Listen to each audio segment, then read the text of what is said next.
Hello everyone, today I decided to make a little guide for Overwatch. Now, there are 1,000 guides out there, so I'm not trying to pretend that this is any level of pro guide. More or less, this is a novice to intermediate look at the game's structure and things to be aware of when you're playing.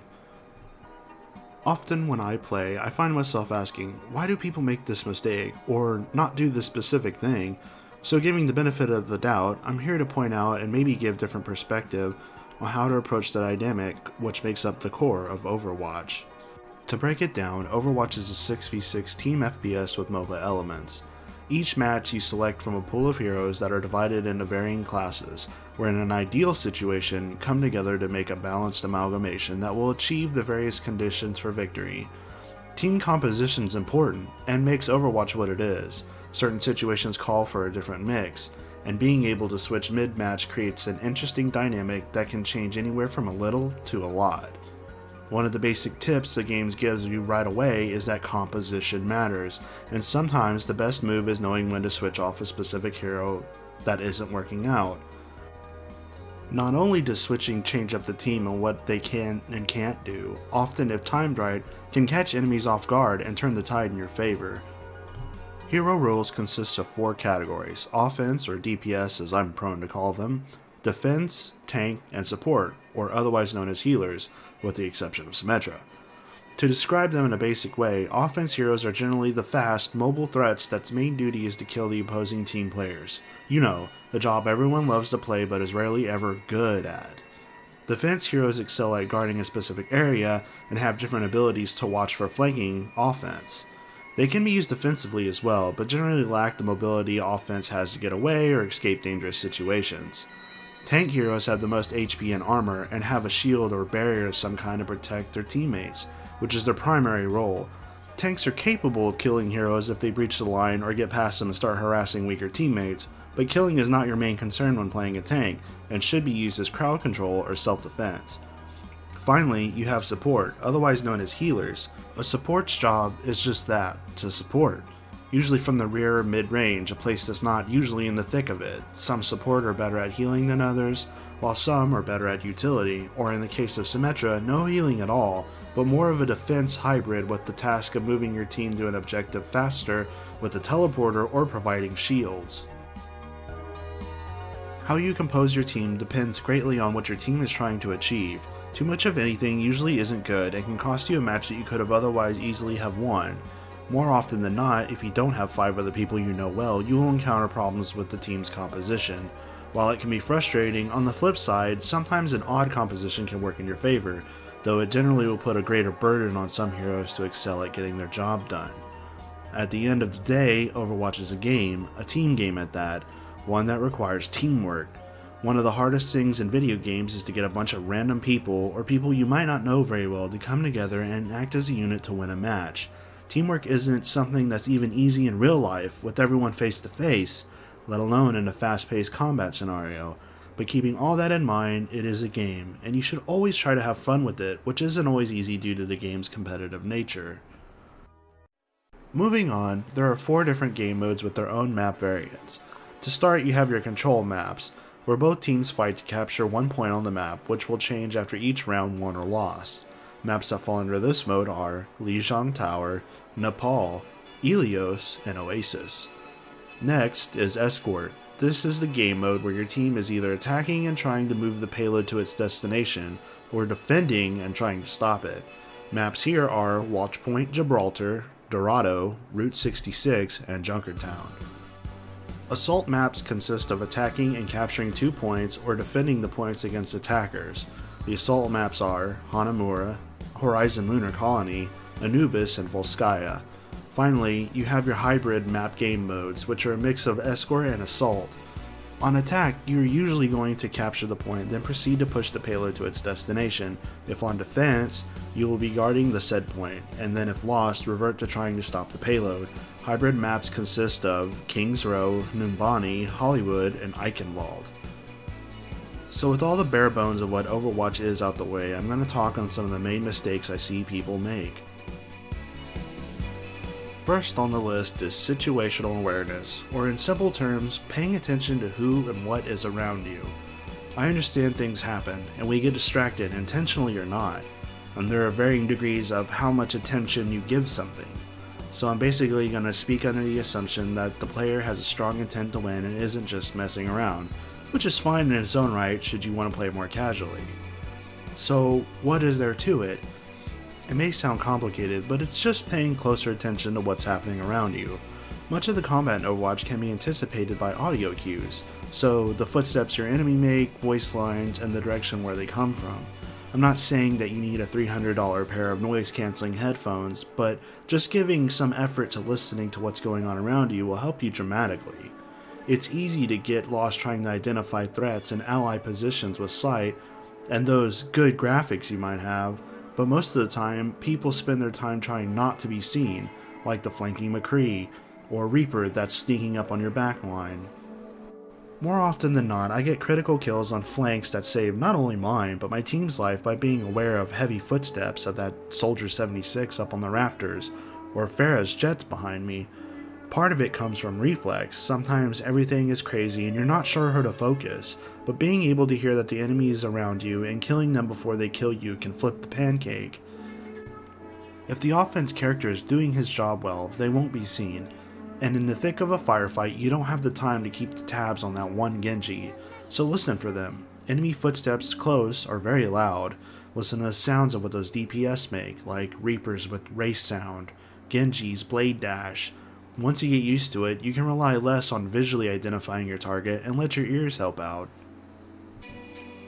Tying in with sight and sound should be intimate map knowledge. It might be underrated, but knowing a map's in and outs is critical and helps you understand your enemy's avenues of approach or your paths to flank that enemy team. And not only that, but a way to escape as well. Learn where the health packs are, utilize them. Sometimes Mercy can't reach you and you're not in Zenyatta's line of sight. Don't expect a vulnerable healer to go after you if you're in enemy territory. Back up, take that side path and grab the health pack. Maximize your DPS uptime whether you're offense or not. Everyone benefits from knowing where everything is. Some heroes are borderline reliant on knowing the map, such as Torbjorn, Symmetra, and Bastion, to name a few. Those three things together make up the esoteric sense of feel. While you can't literally feel things in the game, combining understood map knowledge, sight, and sounds of everything gives you a feel of where everything might be. The best thing I can liken it to is your vehicle you drive. Especially if you drive every day, you get a feel for where the car is on the road.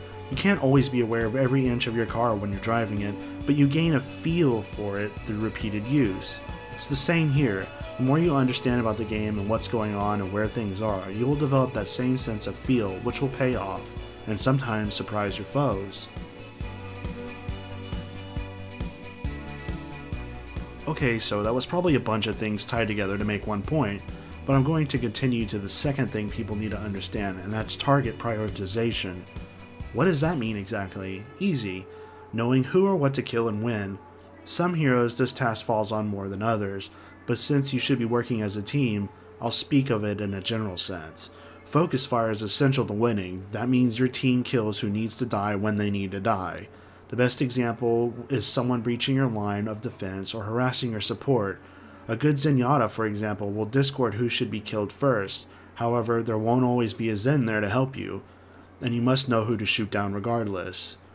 To keep it simple, enemy healers should be targets to kill first. However, they aren't always accessible, so flankers and dive characters after your own team should become the focus instead.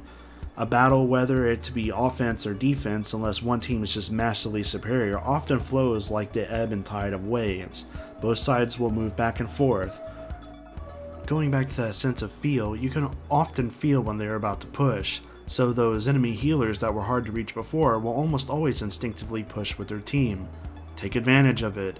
When they are about to push, dip around, flank them because their eyes will be forward, and kill those healers. Now the push is dead and you can possibly put them in a pincer situation. I've already mentioned it, but flankers in the same fashion need to be killed as well.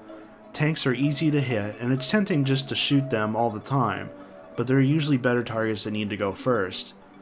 Another thing that people try to ignore or don't prioritize is turrets, and while Torb and Bastion garner a lot of attention, Sim's small turrets need to die quickly, because as long as that beam is dealing damage, her ult charges very quickly. which brings me to the next target that should be focused when it appears, a teleporter. An enemy teleporter can be crippling to your team. Even if you wipe them, a well-placed teleporter can reverse that in a few seconds. Offense heroes or even defense need to break off and kill the teleporter as soon as possible. Like anything, don't assume someone else is going to do it, because most of the time they won't or aren't paying attention. High value targets are a thing and need to be focused when they arise or become vulnerable. The last subject I'll address is partially one of human nature, so it may or may not be a feasible thing depending on the person playing, but it's when everything goes wrong. As fun as Overwatch is, as good as the team you may have or the strats you have in order, there will always be someone or something that will ruin everything and break down your composition or what your team is doing. I know I'm speaking broadly here, but I mean it. Even the most carefully constructed plans will go wrong sometimes. Sometimes that enemy team just has that one erratic player who will throw you off, so on and so forth. I'm just going to give some personal tips as to what I do when all of a sudden all hell breaks loose. And just like this whole guide, this is my opinion, so feel free to take it or discard it.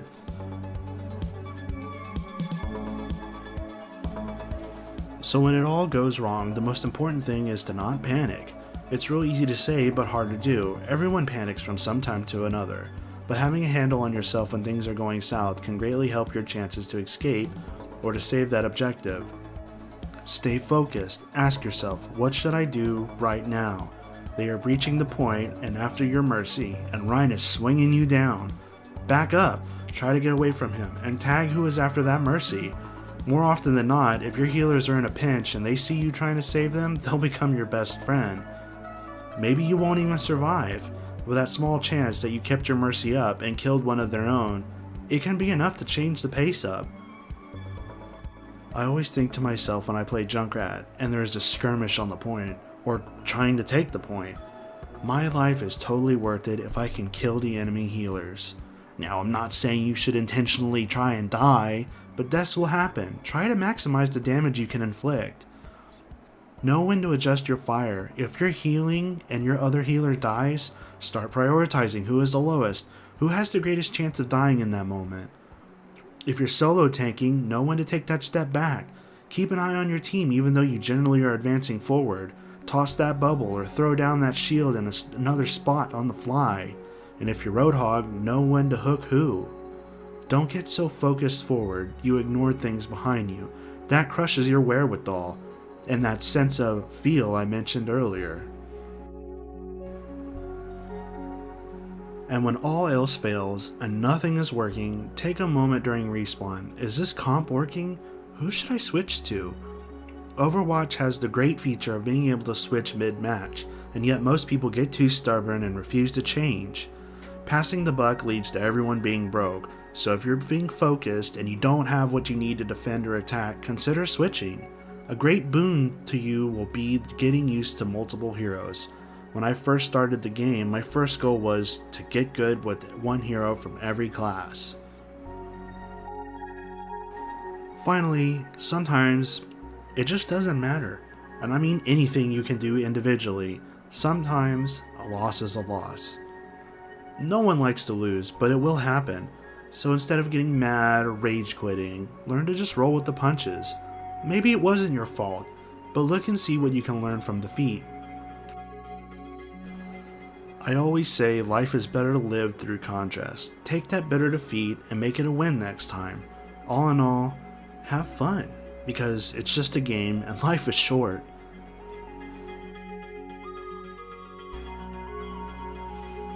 I'm sure I've missed a lot of points and things to mention, but I wanted to keep this as brief as I possibly could.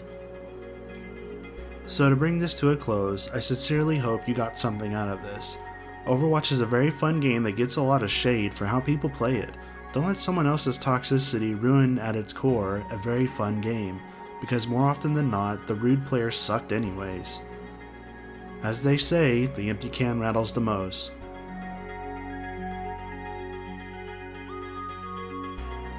That's all for now. Thanks for joining me, and I'll see you in Overwatch.